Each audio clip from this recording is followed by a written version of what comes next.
Satreskrim Polres Bangli, Bali, telah menetapkan Iwayan Lues atau Mangku Lues sebagai tersangka kasus pembunuhan Komang Alam di arena sabung ayam di Banjartabu, Desa Songan A, Kintamani, Bangli, Rabu 18 Juni 2025. Orang membunuh ya dibunuh, ya hak kemerdekaannya itu dibunuh, kan? Kalau ini tetap dalam hal ini karena dia merupakan residivis kelas kakap ini, dia mengulang lagi dalam pidana yang sama, dalam membunuh, menghilangkan nyawa orang lain ini, justru misalnya ada dikenal pasal 340. Persidangan pun kemarin itu calon istrinya Komang Alam itu sampai nangis dia. Hadir juga nggak? Hadir juga kemarin. Selalu hadir dalam persidangan. Hadir dalam persidangan itu nangis terus. Sampai sekarang pun masih kita keluarga tidak terima lah tentang itu. Karena nyawa tidak cukup untuk hanya dibebani penjara aja.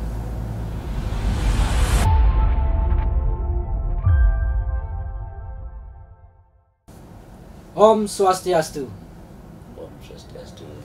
Tribuners Semeton Tribun Bali, kasus meninggalnya Komang Alam Sutawan di tangan Mangku Lues dalam arena sabung ayam di Desa Songan, Kintamani, Bangli pada 14 Juni 2025. Saat ini sudah masuk masa persidangan. Bahkan besok sudah akan digelar sidang putusan atau vonis. Nah, kira-kira vonis atau hukuman apa yang akan diberikan terhadap pelaku Mangku Lues dalam kasus yang sangat-sangat menghebohkan ini sampai ke tingkat nasional, viral ya. Dan pada kesempatan ini kita akan ngobrol bersama pihak keluarga dari korban Komang Alam, yakni Gede Ariana. Lebih kata Becek Pak Man. sehat nih. Sehat. Nah, tentu kita ingin tahu apa harapan dan keinginan terhadap sidang vonis atau sidang putusan yang akan digelar besok kepada pelaku Mangku Lues, dan bagaimana pula proses di persidangan yang sudah berjalan. Sebagai informasi, Gede Ariana ini juga seorang pengacara. Ya. Nah, Pak Gede Ariana, Ya. Pak Gede selaku pengacara dalam kasus ini, apakah juga bertindak sebagai pengacara atau sebagai pendamping aja dari pihak keluarga? Dalam kasus ini Komang Alam ini dengan pendamping Lues itu sendiri, bahwasanya saya adalah sebagai pendamping keluarga. Pendamping keluarga. Tadinya di non litigasi saya mendampingi di pihak kepolisian juga, tetapi di dalam sidang saya tidak mendampingi karena ada beberapa hal yang mengapa tentang itu. Gitu. Jadi dalam hal ini saya memberikan suatu pengarahan seperti di Tribun Bali ya. Tribun Bali ini adalah sebagai pendamping keluarga. Pendamping keluarga. Ya. Nah, kalau terkait kasus ini, mungkin dari pihak keluarga bisa menjelaskan bagaimana sih kronologis sebenarnya kejadian ini, Pak Gede? Baik, kami dari pihak keluarga tidak melihat kronologisnya ini bahwasanya di Desa Songan pada saat itu adalah bahwa ada sabung ayam, sabung ayam yang digelar di Songan itu di dapatnya di daerah Banjartabu, Tanjung Les kan. Nah, di sana ada sebagai pelaksana dan penyelenggara itu sudah diketahui, kita sama-sama sudah ketahui bahwa penyelenggaranya itu dengan almarhum Komang Alam, dan seperti itu ya. Nah, dari singkat cerita itu yang sabung yang begitu nyamannya dulunya dari jam sekian sampai jam sekian itu nyaman sekali, sehingga dari jam 17 kurang lebih itu datanglah saudara Mangku Lues ini ke arena Tajen. Padahal Mangku Lues ini bukan pemain Tajen, bukan pemain judi, datang dan dengan beberapa orang ya, ada 3 orang datang ke arena Tajen itu. Nah, jadi suasana yang tadinya gembira jadi tidak ada masalah kan seperti itu. Dengan datangnya Jero Luas ini bahwa ke arena Tajen, dia langsung masuk ke tanpa adanya permisi sama sekali. Dia masuk langsung ke arena Tajen itu sendiri, ke gelanggang Tajen itu sendiri. Nah, kenapa sabung ayamnya? Ya, sabung ayam itu kan langsung masuk ke tengah ya, dengan itu yang kira-kira dia dengan masuk ke tengah bahwa dia mencari orang yang melaksanakan ya Tajen ini siapa kan dia bilang gitu. Nah, sehingga karena pada saat itu yang menyelenggarakan Tajen ini adalah si Alat sama si Komang Alam. Nah, sehingga terjadilah pencegahan itu. Komang Alam saya yang mengadakan gitu ya. Nah, sehingga terjadilah percecokan di sana.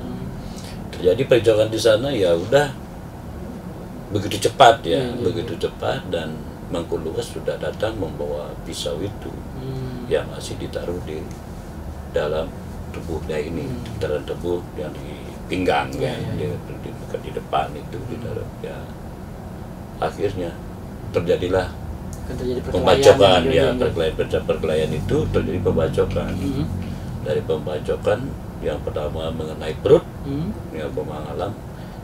Setelah itu Komang Alam tersungkur dan berubah posisi lagi. Komang Alam tersungkur dan berubah posisi antara pegangan senjata tajam itu diarahkan ke Komang Alam, sehingga menembus dari atas, dari sini itu menembus sampai paru-paru dan dinding jantung. Itu yang dipakai itu di dalam persidangan. Ya udah yang sekian sentimeter sampai 17 cm. Lukanya sampai 17 cm ya, di paru-paru dan jantung ya. Paru-paru dan jantung. Karena luka tusuk juga. Ada tusuk itu. Dan ini yang berdasarkan hasil forensiknya, ini yang menjadi penyebab kematian. Iya, yang menjadi penyebab kematian itu adalah tusukan itu. Tusukan dari atas sampai menembus jantung. Jantung sampai jantung, kena paru-paru juga kan. Kena. Nah, sehingga dari keterangan dari dokter forensik pada saat itu, dari dokter forensik yang menangani almarhum Komang Alam itu mengatakan bahwa interval waktunya itu adalah 15 sampai 30 menit. Orang itu pasti mati. 15 sampai 30 menit. Sampai 50 dengan luka dengan paru-paru sampai menembus jantung itu kan. Dalamnya 17 cm ya. Nah, ini senjatanya yang 17 cm, dalamnya pun dari atas ini sampai menembus paru-paru. Itu. Pisaunya itu yang 17 ya, cm. Jadi tancap semua. Tancap semua. Nah, itu yang menyebabkan kematian. Karena satu, siapapun kalau sudah kena dalam hal itu, posisinya dalam hal itu kenanya jantung sampai paru dan menembus dengan organ tubuh yang sangat vital itu cuma 15 menit. Ya, meskipun waktu itu dari tayangan video yang beredar kan Komang Alam masih sempat bangun kan, tergopoh-gopoh gitu kan, dipegang temannya ya. Oh iya, dapat waktu dia dapat bisa bangun, tetapi sebelum sampai di luar arena itu sudah jatuh kembali, sudah tersungkur. Itu kronologi yang disampaikan oleh Ariana dari pihak keluarga. Kalau selama ini melihat dari kronologi yang disampaikan dari pihak kepolisian maupun dari dalam dakwaan, hampir mirip seperti itu. Jadi begini, jadi beberapa kali sudah persidangan ya, sampai kemarin juga ya, waktu hari Selasa kemarin ya, persidangan kemarin itu artinya tidak ada tidak ada hal-hal yang meringankan, tidak ada hal-hal yang meringankan, baik di dalam kesaksian dari ada 14 saksi itu ya, 14 saksi, ya. Baik dari forensik, baik dari kepolisian, baik dari Sabung Ayam itu sendiri kan, dari penyelenggara juga, dari yang masyarakat di Rumah Songan juga kan. Jadi sama sekali tidak ada yang namanya kesaksian yang meringankan, Ya. Tidak ada saksi yang meringankan. Nah, sehingga bagaimana tuntutan jaksa itu sampai di ada pasal 338 itu ya kan, KUHP 338 yang notabene di sini adalah eh, dia menghilangkan nyawa orang lain maksimalnya 15 tahun penjara. Tetapi di sini karena melihat bahwa Darul Luas itu adalah sebagai residivis kelas kakap, nah sehingga di pasal 486 ini ada pasal pedoman KUHP ini bahwa dia ditambah lagi sepertiga dari tuntutan yang dituntut 15 sehingga menjadi 20 tahun. Jadi dari perjalanan sidang ini tuntutan untuk Mangku Luas ini 20 tahun ya. 20 tahun maksimal. Maksimal 20 tahun. 20 tahun. Ya. Pasal yang didakwakan 338. 338. Nah, kalau menurut dari Pak Gede Haryana selaku keluarga, gimana melihat tuntutan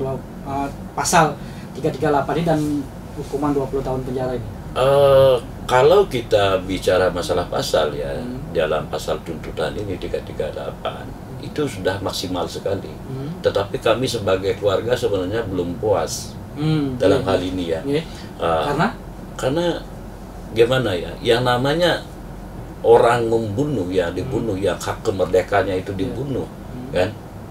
Kalau ini tetap dalam hal ini karena dia merupakan residivis kelas kakap ini, dia mengulang lagi dalam pidana yang sama, dalam membunuh, menghilangkan nyawa orang lain ini, justru misalnya ada dikena pasal 340 tentang pembunuhan berencana. Iya, tentang pembunuhan berencana, dan paling tidak ini adalah hukuman seumur hidup atau hukuman mati. Itulah yang kami sebagai keluarga yang ingin mengendaki sebenarnya, kan gitu. Ya, jadi sekarang ini di persidangan jaksa menuntut 20 tahun penjara, ya. Dengan pasal tadi 338. Tapi dari pihak keluarga menginginkan yang dikenakan adalah pasal 340. Ya, paling tidak hukumannya 20 tahun. Ya, 20 tahun atau seumur hidup. Ya, itu seumur hidup mati. Itu yang kita kendaki, itu dong. Tetapi apabila nanti saya potong dulu. Keluarga menginginkan paling tidak hukuman untuk Mangku Luas ini seumur hidup. Seumur hidup. Tidak sampai hukuman mati ya? Sampai hukuman mati. Sampai hukuman mati. Sampai hukuman mati. Kalau 20 tahun penjara ini masih ringan atau sudah sepadan? Kalau menurut kami sebagai keluarga ya, kami sebagai keluarga dan pendamping keluarga juga, ini sangat-sangat ringan. 20 tahun penjara. 20 tahun penjara. Itu kan maksimal, artinya masih bisa, kemungkinan masih bisa turun gitu. Iya, masih kemungkinan bisa turun. Gitu. Makanya kami sebagai keluarga, bagaimana nanti keputusan kepada majelis hakim yang mulia kan. Saya menginginkan lebih dari apa yang dituntut oleh jaksa. Gitu. Lebih dari apa yang dituntut oleh jaksa. Sekarang jaksa menuntut 20 tahun. Dia mohon kepada majelis hakim memberikan putusan yang lebih tinggi daripada jaksa. Di seumur hidup. Ya, karena melihat juga kan dari fakta-fakta persidangan yang sudah dijalankan pada persidangannya dan sampai kemarin itu sudah ada unsur-unsur ke-340 ini. Unsur-unsur 340. Sudah masuk ya. Pembunuhan berencana. Pembunuhan berencana. Dari fakta-fakta persidangan tersebut, Pak Gede melihatnya dari bukti-bukti kuat mengarah ke pembunuhan berencana itu seperti apa? Begini, sebelum pembunuhan, sebelum yang dilakukan oleh sebelum kejadian ini kan ada rekaman video bahwa dalam hari itu ada dia bahasannya mati. Rekaman video dari pelaku. Dari pelaku. Sebelum datang ke tempat arena Rajen. Itu yang pertama. Yang kedua, mati ini yang disebut mati ini siapa? Itu tidak mengatakan nama, tapi dia bilang mati. Nah, sehingga yang kedua ini bahwa dia bawa senjata tajam, bawa senjata dari tempat pertama itu. Dia bawa senjata sehingga dia sampai di lokasi itu dan dia menusuknya apa? Organ tubuh yang vital. Nah, ini unsurnya udah masuk gitu loh. Udah masuk unsurnya ini. Itu. Ini udah masuk unsurnya. Akan tetapi sekarang dituntut oleh 338 dan dikenakan dipasang pasal 338. Ya oke saja. Nah, di sini kan ada walaupun dikenakan di pasal 338 gitu ya oleh jaksa, dan jaksa pun sudah maksimal sekali. Kalau dalam pasal 338 itu maksimalnya kan 15 tahun penjara. Ya kan? Tetapi jaksa sekarang berani memasang 20 tahun penjara. Nah, ada apa? Kan seperti itu. Jadi kalau keputusan nantinya, keputusan hakim nantinya di bawah dari apa yang dituntut oleh jaksa, kami sebagai keluarga akan memikir. Kami akan lakukan banding. Oh, jadi kalau misalnya besok dalam sidang putusan vonisnya di bawah 20 tahun penjara, keluarga langsung melakukan banding. Kami akan pikir melakukan banding, pasti. Jadi kalau sekali lagi kalau masih di bawah 20 tahun penjara vonisnya, pihak keluarga menganggap tidak sepadan ya? Tidak sepadan. Minimal 20 tahun penjara. Minimal 20 tahun. Kalau 20 tahun penjara masih menerima. Kalau dalam pasal ini saya terima.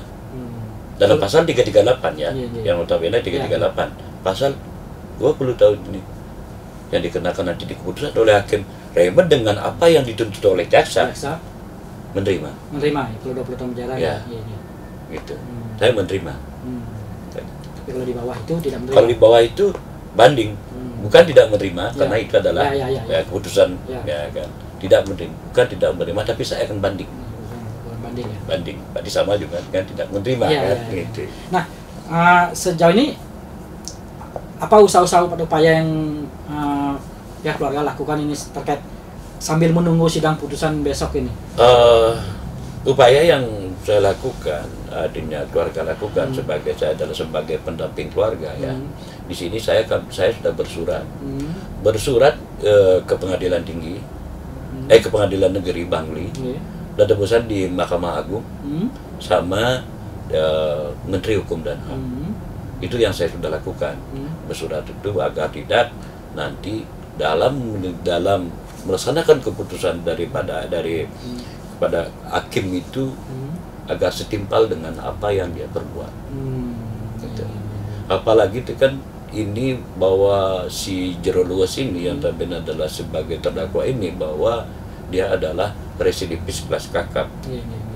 Residivis kelas kakap yang notabene pada saat tahun 2016 ya, yang sudah silam itu kenakan itu sudah pernah berencana dengan 17 tahun. Kalau 17 tahun ini ya, 17 tahun berarti dari tahun 2016 itu tahun 2033 baru dia bisa keluar. Tetapi kenapa di sini Jero Luas ini sudah bisa mengambil BB, artinya bebas bersyarat.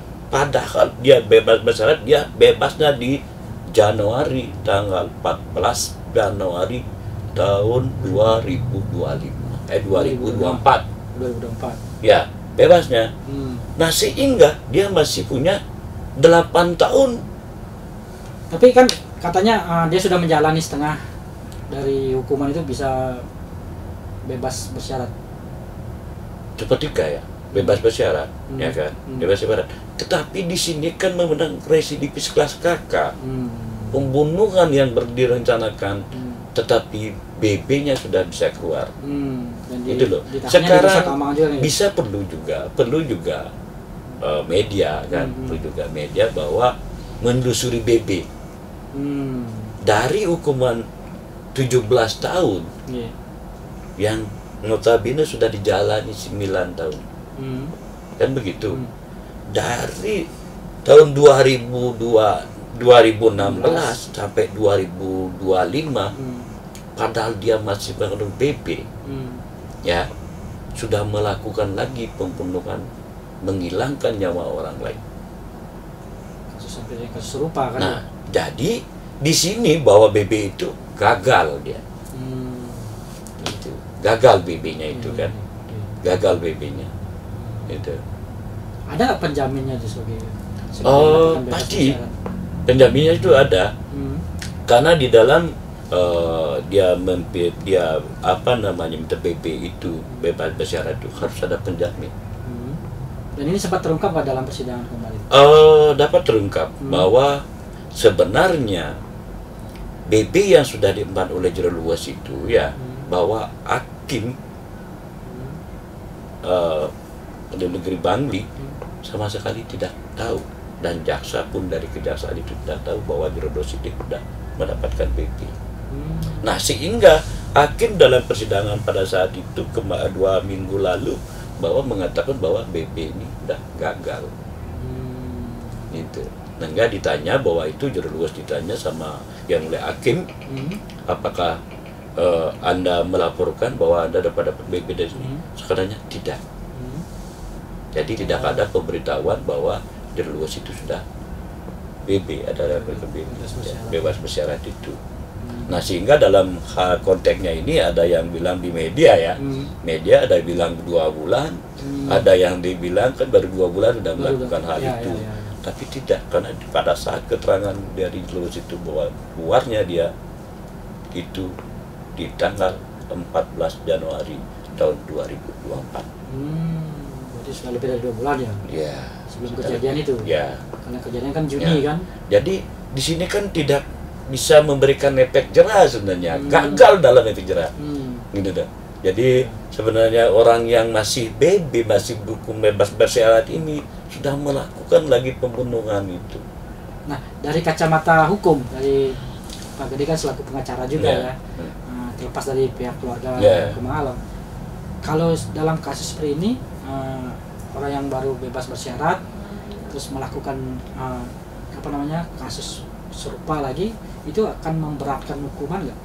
Ya, sangat memberatkan, karena begini ya, di dalam pasal 468 ya, pasal 468 di sini ada yang namanya memberatkan putusan dengan apa? Gitu kan?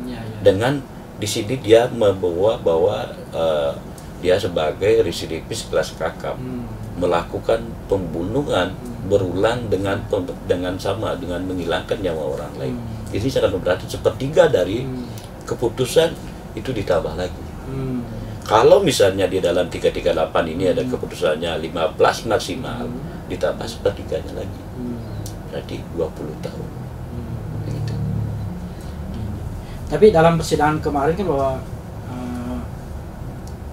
Bang Kulwas juga sudah menyampaikan penyesalannya. Itu bisa nggak ada kemungkinan untuk? Jadi begini, kalau penyesalan itu kan cuman omong-omong saja ya. Saya bilang omong-omong saja, kenapa? Karena dia selama dia di tahanan ya, sampai dikeluarkannya BP, sebenarnya di sana sudah ada efek jerahnya. Ya, kalau perbuatan apa yang dilakukan perbuatan itu belakang penyesalan, iya. Untuk apa? Untuk meringankan hukumannya dia sebenarnya dengan penyesalan kali itu. Sama juga pada saat tahun 2016. 2016 juga penyesalan. Kan begitu. Kok sekarang udah melakukan lagi? Jadi udah melakukan lagi kan? Itu penyesalannya omong-omong saja sebenarnya kalau menurut saya ya, menurut saya omong-omong saja. Makanya di sini ya sebagai nanti setelah sebagai keputusan dari majelis hakim ya, saya pingin ya dari pihak keluarga hukumlah seberat-beratnya Bang Kulwas. Seberat-beratnya gitu. Ya. Minimal sesuai dengan tuntutan jaksa. Sesuai dengan tuntutan jaksa 20 tahun. 20 tahun penjara. Ya. Tapi harapan keluarga juga kalau bisa seumur hidup. Seumur hidup, lebih dari itu. Gitu. Nah, di luar persidangan mungkin sejauh ini ada nggak upaya dari pihak keluarga Bang Kulwas gitu mendatangi pihak keluarga korban Mangku Alam untuk permohonan maaf gitu mungkin, atau penyampaian seperti apa gitu. Semua kamu kan karena kebetulan berasal dari satu wilayah gitu. Ya, baik. Jadi kalau selama ini kami tertutup dan dia pun tidak pernah datang ke rumah kami. Itulah. Artinya bagaimana ya? Kalau dia tetap menyerahkan kepada proses hukum gitu. Ya, proses hukum. Kami kan perang di hukum. Ya, perang di hukum. Samping itu juga keluarga juga ada pernah ada rasa minta maaf, silaturahmi tentang keluarga kami kan. Dan walaupun itu dilakukan ya, kami justru tertutup untuk itu ya. Karena apa, nyawa loh, ya karena nyawa, apalagi si Kemang Alam ini, almarhum Kemang Alam ini kan memang orangnya gimana ya, tidak pernah punya masalah gitu. Nggih, nggih, nggih. Tidak punya masalah. Justru dia kalau ada masalah keluarga misalnya, dia terdepan untuk berdirain dan sebagainya kan. Memang sih tubuhnya bertato ya secara permanen kayak gitu, cuman hatinya beda gitu. Artinya mungkin sebenarnya ngopi nih Jalul. Artinya bahwa pihak keluarga melihat kasus kejadian ini sangat-sangat berat nih, karena nyawa menghilangkan seorang nyawa, sehingga rasanya berat juga untuk tanda kutip menerima permintaan maaf mereka juga gitu ya. Jelas Pak, jelas ya Pak Omang ya. Jadi kami di keluarga itu untuk menerima dengan rasa penyesalan, dengan rasa minta maaf itu ya kami belum bisa terima. Makanya kami dari keluarga itu ya menginginkan lah bagaimana keputusan nanti ya, pokoknya seberat-beratnya lah bagi proses hukumnya dan dihukum seberat-beratnya sebagai sepadan, setipal gitu kan, dengan hilangnya nyawa seorang Komang Alam gitu. Ini tadi sudah disampaikan sosok Komang Alam ya, Pak Gede ya. Memang sehari-hari dulu semasa almarhum hidup, Pak Gede sendiri sangat-sangat dekat dengan almarhum. Sangat dekat dengan almarhum. Dia pada saat dia punya usaha di Kuta ya, usaha tato itu ya, artinya gambar tubuh itu ya sangat dekat sekali. Nah sehingga dengan kita kena COVID-19 inilah yang bikin dia pulang. Gitu. Setelah COVID itu pulang ke Songan ya. Padahal pada saat waktu dia masih punya usaha di Kuta, mungkin setiap minggu dengan tiang. Artinya hari Sabtu, Minggu itu dengan tiang keluar gitu, ya casing lah kita gitu. Jadi kita masih bisa ngobrol dan sebagainya, bagaimana tentang kehidupannya akan ke depannya kan begitu. Dan ceritanya Bang Alam juga pada saat itu kan, bulan itu pada saat dia kejadian itu sebenarnya mau nikah tanggal 30 itu. Nah, nikah. Jadi benar nih kalau memang mau rencana mau nikah. Iya, rencananya mau nikah karena tanggal 30 Juni. Ya. Karena Bang Alam ini begini ya, Pak ya. Jadi sebenarnya dia tanggal 7 ya, sebulan yang dia mau nikah, tetapi terhalang karena karena bapaknya yang perempuan ini, ada sakit ya, sehingga terhalang. Yang kedua, dia mau nikah juga, bapaknya meninggal, bapaknya yang perempuan ini. Jadi juga tidak bisa kan. Nah, sehingga di tanggal 30 waktu bulan itu dia mau melangsungkan pernikahan sebenarnya. Itu sampai melakukan pre-wedding dan semuanya sudah dilakukan, semua persiapan ini sudah dilakukan. Tetapi Komang Alam ini dengan adanya guru, adanya anak bapak angkatnya itu ya, bapak angkatnya karena kebetulan pamannya dia sendiri bahwa tidak punya pertisentane, tidak punya anak, nah sehingga diangkatlah Komang Alam yang sudah berumur 29 tahun kan gitu ya, diangkat.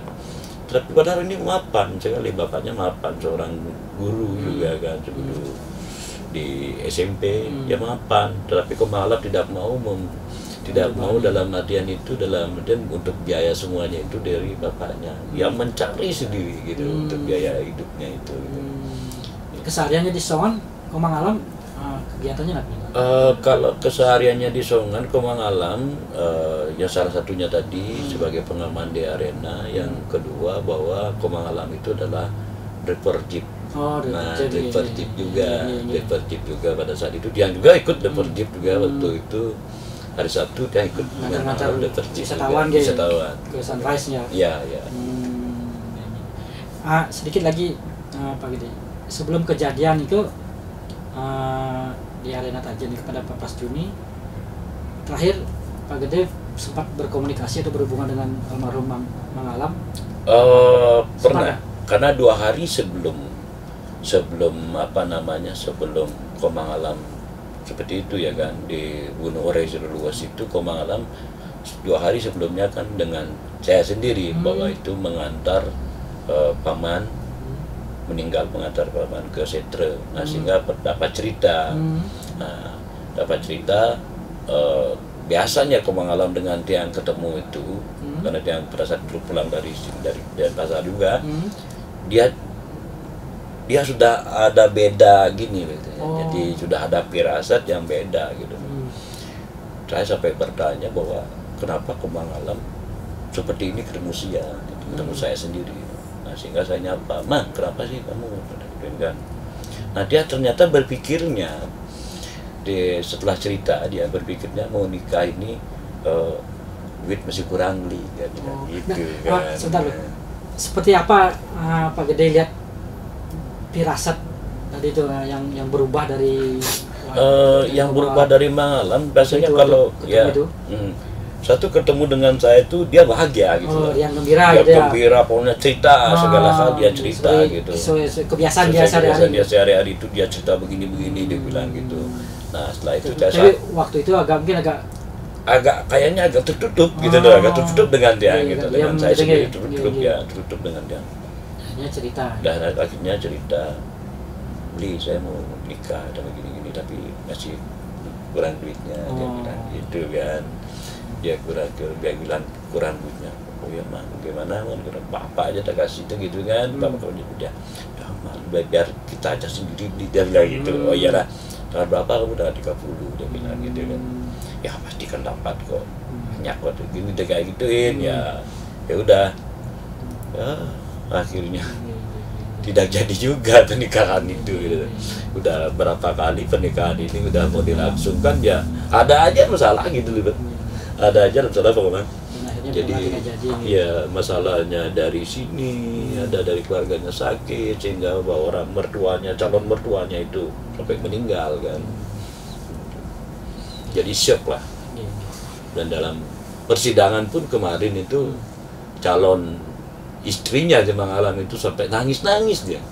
Hadir juga kemarin. Selalu hadir dalam persidangan. Hadir dalam persidangan itu nangis terus. Sampai sekarang pun masih kita keluarga tidak terima lah tentang itu. Terutama ini kan calon istrinya ya sangat terbebani dengan sebagai shock dia gitu. Nah, terakhir Ki, Pak Gede, besok kan akan sidang putusan. Dari pihak keluarga apakah akan hadir lagi di persidangan untuk melihat hasil sidang besok untuk tuntutan vonis ini? Dan sebagai terakhir kesimpulannya, sekali lagi bisa dipertegas harapan dan keinginan untuk sidang putusan besok. Baik, besok ya di sidang keputusan kami keluarga mungkin akan 200 lebih ya. 200 lebih akan menghadiri persidangan di PN Bangli ya PN Bangli 200 lebih. Sebelumnya kan selalu hadir. Banyak paling keluarga tidak 50, 100 kayak kemarin juga sekitar 150 kan. Yang besok saya yakin ada lebih dari 200 dari pihak keluarga Dan dari pihak keluarga ya kami terakhir ya dari pihak keluarga minta kepada majelis hakim untuk persidangan besok dan keputusan untuk besok, mudah-mudahan majelis hakim juga punya hati nurani ya, karena nyawa tidak cukup untuk hanya dibebani penjara aja. Saya minta dan memohon kepada majelis hakim bahwa keputusan nanti lebih dari itu. Paling tidak adalah seumur hidup atau hukuman mati. Itu baru kami setimpal dengan apa yang dilakukan si Jerodos ini. Tapi sekali lagi kalau tuntutan 20 tahun penjara sesuai dengan tuntutan jaksa masih bisa diterima gitu. Kalau tuntutannya random dengan apa yang dituntut oleh jaksa masih bisa diterima, tapi saya tidak puas. Ya. Apalagi nanti ada kekurangan dari itu. Saya yakinkan kalau kurang dari 20 tahun tetap saya akan banding. Siap Pak Gede, sukses semua nih atas waktunya. Tentu kita berharap sidang putusan besok sesuai dengan harapan keluarga dan majelis hakim memutuskan sekali lagi sesuai dengan harapan keluarga dengan keluarga. Demikian Tribuners Mata Tribun Bali, kami akhiri dengan para musanti. Oh, Santi. Download Tribun X sekarang. Menghadirkan lokal menjadi Indonesia.